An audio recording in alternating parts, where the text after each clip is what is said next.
A gente recuperou o sinal com o secretário nacional de Segurança Pública, Mário Sarrubo. Secretário, bem-vindo. Boa tarde para o senhor. E essa carta que o governo Trump enviou para o governo do Rio de Janeiro, o senhor acredita que é natural, né, que é comum ou que é aceitável que um governo estrangeiro envie uma carta se colocando à disposição de um governo estadual, sem passar, né, pelo governo federal? Uma boa tarde para o senhor. Boa tarde a vocês, boa tarde aí aos internautas. Olha, é inusitada, não é? A carta, na medida em que o Brasil tem um passado, tem um histórico de ser um país que trabalha muito com cooperação internacional, inclusive com os Estados Unidos. Então a carta ela ganha um sentido, eu não consigo ter uma leitura adequada, talvez. Qual é o sentido? É cooperação internacional, então talvez devesse ser uma carta para o governo brasileiro, enfim. Mas, de todo modo, eu acho que o que é importante a gente realçar nesse debate que está hoje muito quente, né, na tarde de hoje, no dia de hoje, até por conta do Congresso Nacional, é a importância de nós colocarmos os pingos nos is, vamos dizer assim, em relação a essa questão de cooperação internacional, de terrorismo e tudo mais, porque muito se fala que o terrorismo poderia facilitar a cooperação internacional para o combate às facções. E quem diz isso parece que está vivendo em um outro país, porque acabamos de inaugurar um centro de cooperação internacional em Manaus que conta com adidos policiais estrangeiros trabalhando ali na mesa ao lado, com profissionais de segurança do Brasil, coordenado pela nossa Polícia Federal. Já temos um no Rio de Janeiro e, reitero, temos uma tradição de cooperação. Eu venho do Ministério Público de São Paulo e lá no Ministério Público de São Paulo nós dialogávamos com as autoridades americanas. Eu mesmo, como procurador-geral, cheguei a mandar um ofício para os Estados Unidos para comunicar eventual participação, facções brasileiras atuando lá com negócios e tudo mais, de maneira que, temos que ter muita atenção para com esse debate e informar corretamente as pessoas para que o Congresso seja pressionado e as decisões sejam as corretas, aquelas que possam efetivamente qualificar o combate às organizações criminosas. Secretário Dani Lima, obrigada pela participação aqui no UOL News. Obrigado, Secretário, prazer é todo nosso. O senhor é um homem muito polido, né, um homem do direito, mas eu, por dever de ofício, posso não sê-lo, né? A impressão que eu tenho, olhando o que aconteceu desde a deflagração dessa operação que deixou 121 mortos no Rio de Janeiro até hoje, é que o governador Cláudio Castro, muito habilmente, de forma propositada ou não, ele conseguiu puxar o governo federal para o Marapuca. Porque deflagra a operação, chama uma entrevista, diz que o Rio estava sozinho, como quem reclama da falta de apoio do governo federal. O senhor, ao lado do ministro Ricardo Lewandowski, desembarcam no Rio de Janeiro para entender o que é que queria o governador do Rio e, basicamente, demanda específica, ele não apresenta nenhuma, dá a ideia do escritório emergencial para troca de informações. O Ministério acerta o envio de peritos no momento em que os corpos não estavam sendo liberados, nem para os familiares, e o Rio de Janeiro declina desses peritos federais. No fim das contas, eu queria que o senhor explicasse para a gente o que é que o Rio demanda e o que é que o governo federal deixou de entregar ou está disposto a entregar ao Rio de Janeiro. Porque, aparentemente, o que sobrou mesmo foi a reclamação e a arapuca política. Dani, lá atrás, o ano passado, eu não me lembro bem a data, nós fomos ao Rio de Janeiro, havia um tiroteio, acho que, se não me engano, na Avenida Brasil, e eu desembarquei no Rio de Janeiro com o Dr. Rodney, aqui, diretor da DIOP, e a partir dali nós começamos um trabalho, junto com as secretarias de segurança do Rio de Janeiro, focado em 3 aspectos, né? A inteligência financeira, que é o projeto Cifra, o projeto Captura, que é a questão dos mandados de prisão contra traficantes e membros de facções, inclusive de outros estados que estariam no Rio de Janeiro, e também a questão do reforço do policiamento ostensivo das divisas, que envolveria aí a Força Nacional e até a Polícia Rodoviária. Esse trabalho estava em andamento, tem profissionais aqui da DIOP, da Diretoria de Inteligência e Operações Policiais Integradas do Ministério da Justiça, de Segurança Pública, que estão lá desde esse período trabalhando, tanto na célula captura, procuramos reforçar a questão das divisas, e diante do pedido da criação do escritório, nós já tínhamos oferecido, aliás, na terça-feira o ministro Lewandowski me demandou, falou, Sarrubo, o que nós podemos fazer?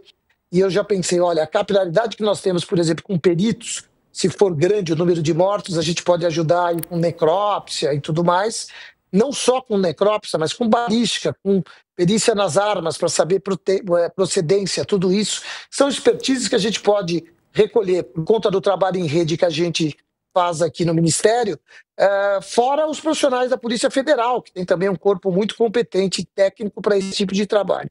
Então isso foi oferecido antes, depois, quando nós fomos ao Rio, foi reiterado, mas ele não chegou a se concretizar. Quando nós falamos em enviar os peritos, eles disseram que já estavam terminando a questão da necrópsia e ontem, em reunião com o secretário Vitor, até mesmo os outros peritos, os técnicos aí que possam trabalhar na perícia das armas, na balística e tudo mais, isso estava sendo ainda objeto de um acerto, quer dizer, ainda não desembarcaram lá.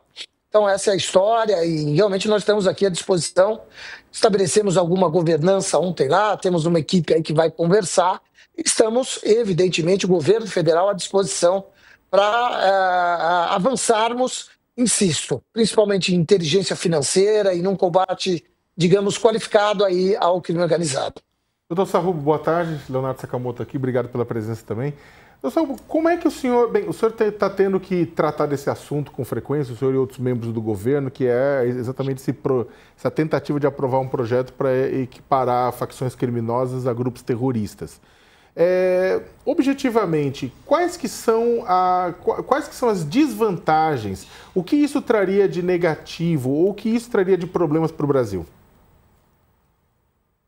Bom, em primeiro lugar, o Brasil fica exposto, fica vulnerável do campo internacional, fica sujeito a intervenções estrangeiras, e muitos falam em intervenção de um determinado país, mas o Brasil fica sujeito a sanções de organismos internacionais, né? Até mesmo ONU, organizações internacionais podem impor sanções econômicas ao Brasil se o Brasil não souber lidar com organizações terroristas. Em segundo lugar, é importante destacar que quem estuda a segurança pública e quem já estudou terrorismo, os técnicos sabem, facções terroristas no mundo todo, elas têm objetivos específicos muito diversos daqueles que informam, daqueles que são a essência das facções que atuam aqui no Brasil. Então o problema do Brasil é completamente diferente daqueles países que têm problemas com terrorismo, que estão ligados aí à política, à religião e outros aspectos que não o lucro financeiro. No Brasil são empresas, as facções buscam o lucro através do domínio territorial, das mais variadas atividades, como, por exemplo, o tráfico, e, portanto, nós não teríamos, eu diria, Sakamoto, nenhuma vantagem. Se querem aumentar as penas e tudo mais, ok, a gente pode entender, há mesmo necessidade de aumento de penas. Nós até apresentamos um projeto em que aumentamos algumas penas, criamos alguns tipos penais, adaptando a lei do crime organizado à realidade atual das facções no Brasil, mas não há necessidade de tratarmos isso como terrorismo e expondo o Brasil, deixando o Brasil numa posição vulnerável no sistema internacional. Agora, sobre o projeto que está tramitando ou circulando em Brasília para tratar as organizações criminosas como... Eu não estou conseguindo ouvir. Perdão, eu tinha desligado o microfone aqui para comunicar com a equipe e esqueci de ligar. Agora vamos nós. Eu ia te perguntar sobre o projeto que está circulando em Brasília, sobre tratar as organizações criminosas como facções terroristas, né? Qual que é a avaliação do senhor? É preciso isso? E se não é mais uma alternativa para uma ação indesejada dos Estados Unidos aqui no país?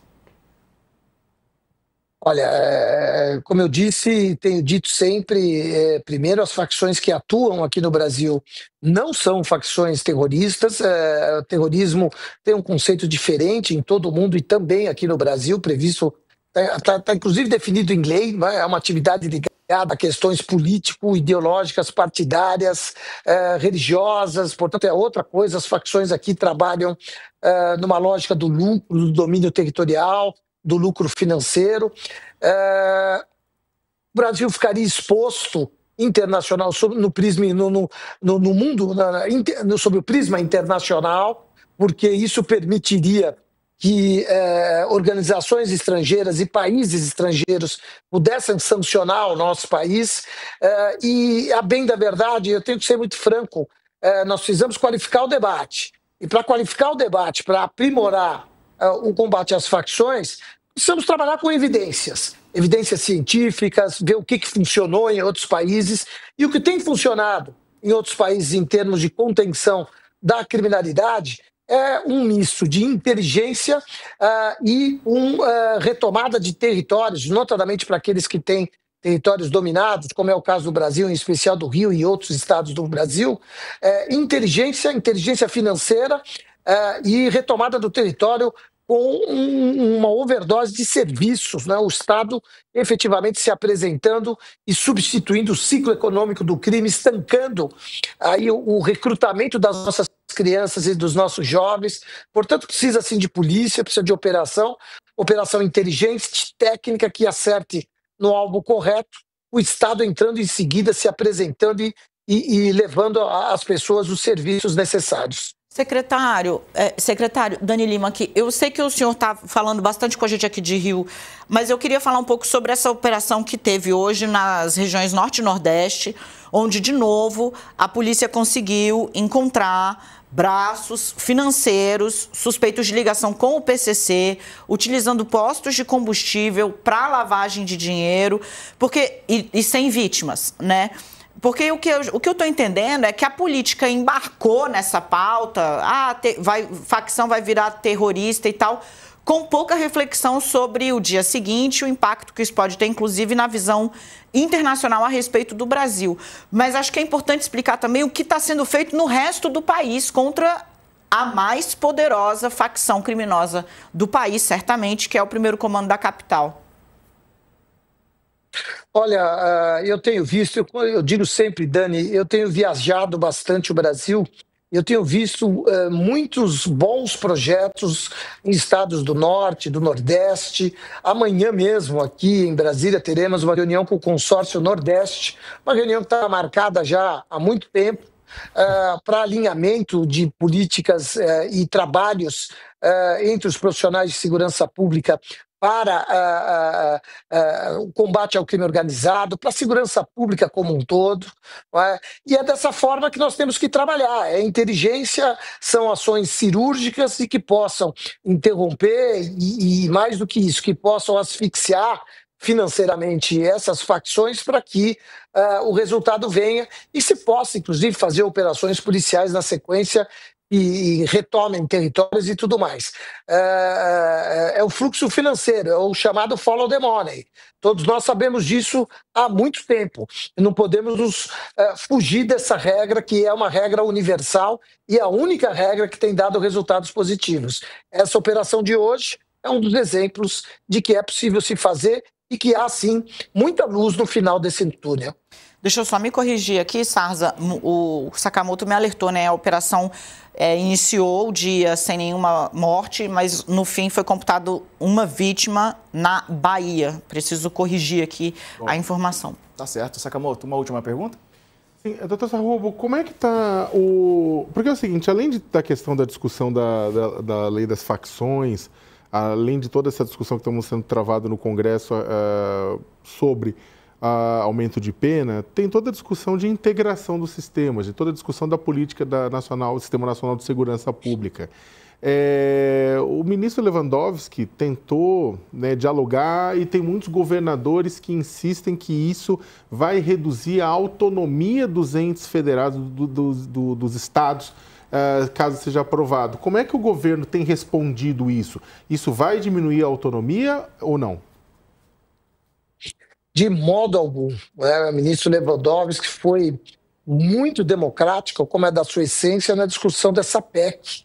A discussão aconteceu em nível de governadores por parte do próprio ministro, que participou de várias reuniões de consórcios de governadores, que fez alterações no projeto à época, a pedido dos governadores, inclusive uma delas é um parágrafo, acho que um artigo específico, onde se realça, ou se deixa muito claro que as competências e autonomias dos estados não serão afetadas pela PEC. O que a gente quer, o que o ministro quer com a PEC, é, na verdade, permitir que se pense segurança pública em termos de Brasil, não só localizado nos estados. E eu gosto de trazer um exemplo.